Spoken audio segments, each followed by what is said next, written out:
Hey guys, this is salamanderanagram, and I'm here with my new synth, which is called Unitron, and is available for download for all of our subscribers at reaktortutorials.com. In this video, I'm just going to give you a little demo and show you what it's all about and how it works.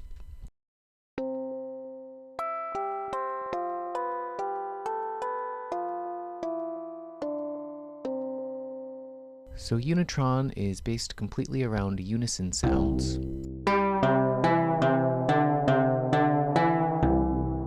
And by that I mean we can create several copies of the same sound and introduce small variations in their parameters.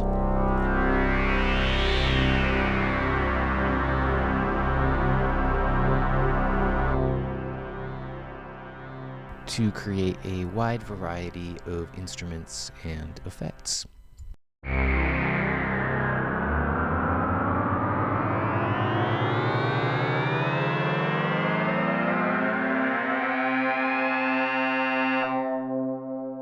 As far as I know, there isn't anything else out there that works in quite the same way. For the rest of this video, I'll be showing you how it works, and I hope you guys enjoy it as much as I do.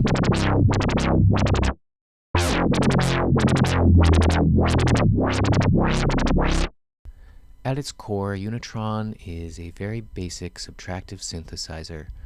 We have two oscillators that get mixed together. Their amplitude is controlled by an envelope. They get sent to a filter and then to a delay device. So this is a very basic and simple signal path. And what makes Unitron interesting is the way that it handles its voices.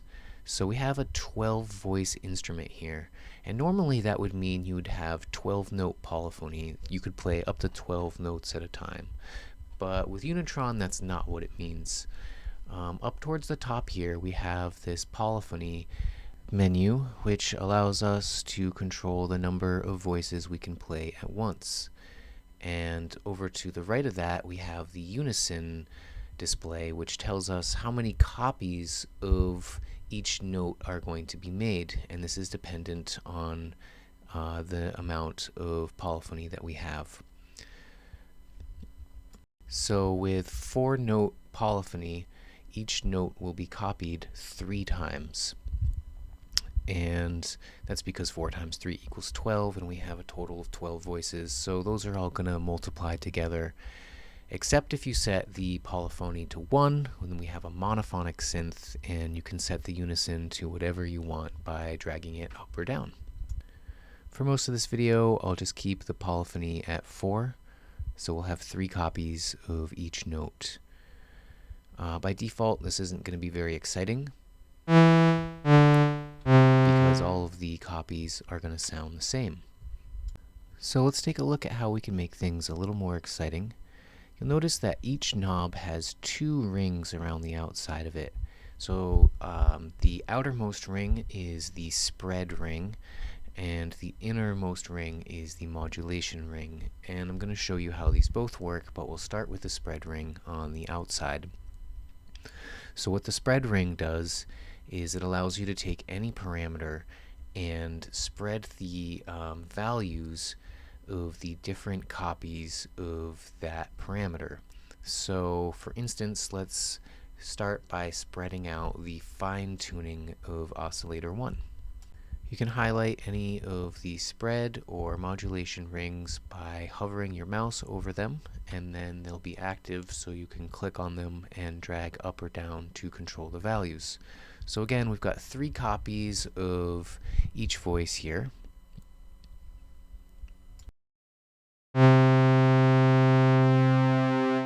And we can spread out the fine-tuning for each copy of our oscillators.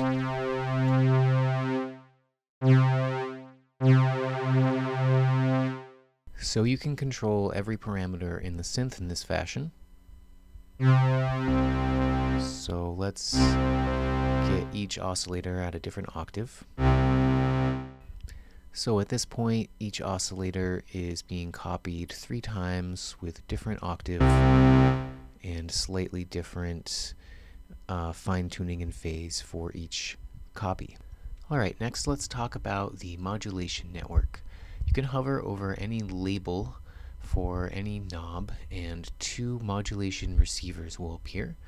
The right receiver is for the modulation ring and the left receiver is for the spread ring.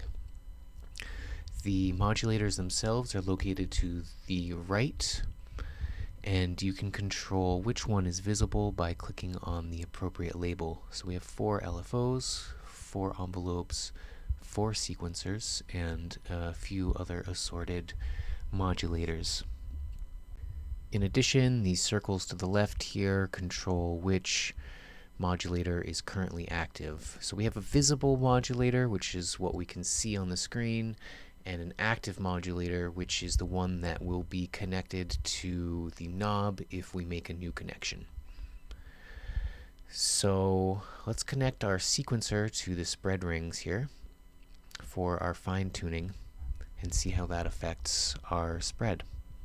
To connect the active modulator to any modulation receiver, simply click on that receiver. And to disconnect any modulation receiver, simply right-click on that receiver and it will set it to have no incoming modulation.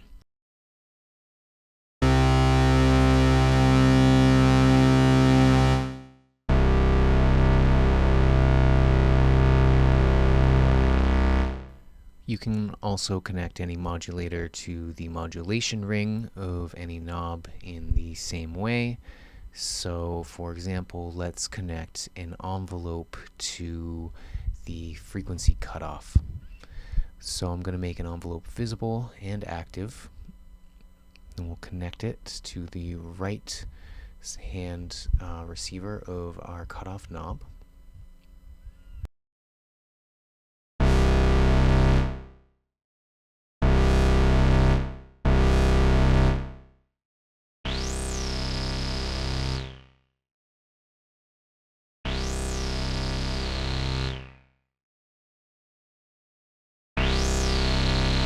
So the modulators can either modulate a knob directly or they can manipulate the spread of a knob. So there's a lot of cool possibilities here.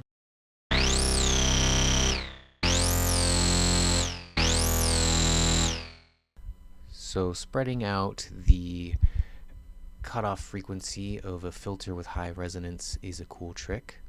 Next, I want to talk about some controls that are kind of hidden in the knobs you can access by pressing these little buttons in the right hand corner.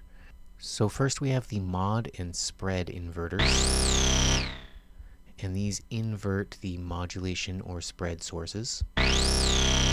Most visible on an envelope, so if we invert the modulation,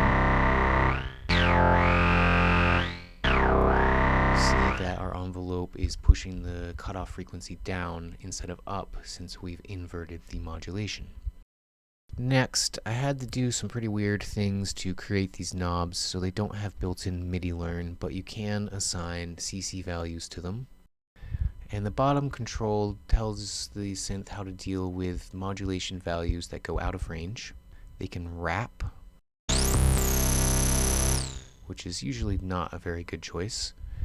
They can clip, which is usually the best choice, or you can do mirror image, which I think is pretty cool.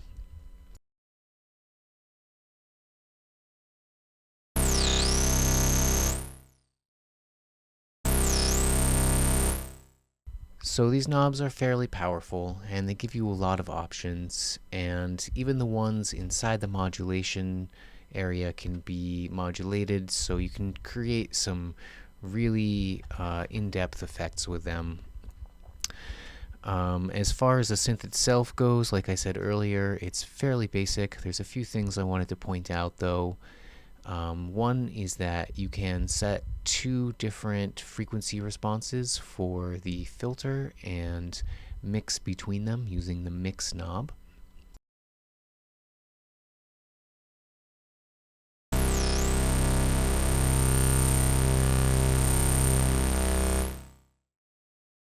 So there are a lot of different options for filter types. Really, the low-pass ones are the ones that sound the best. The other ones are a little bit strange with their frequency response, but they work.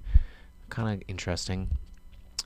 Also, I wanted to mention that the second oscillator can be synced to the first oscillator, and the sub option just syncs to the first oscillator lowered by an octave.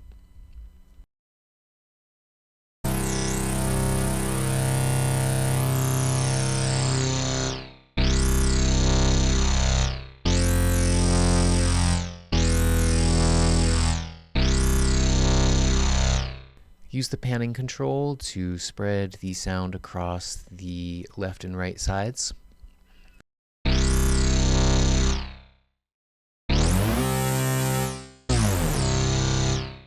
Glide can work even on polyphonic signals.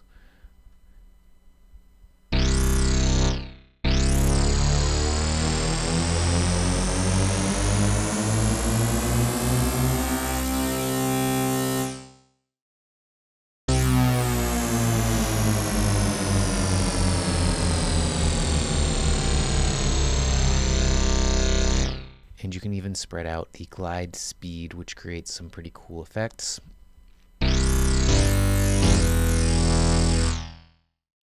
Alright, so once again, this is Salamanderanagram, and Unitron is available to all subscribers at reaktortutorials.com.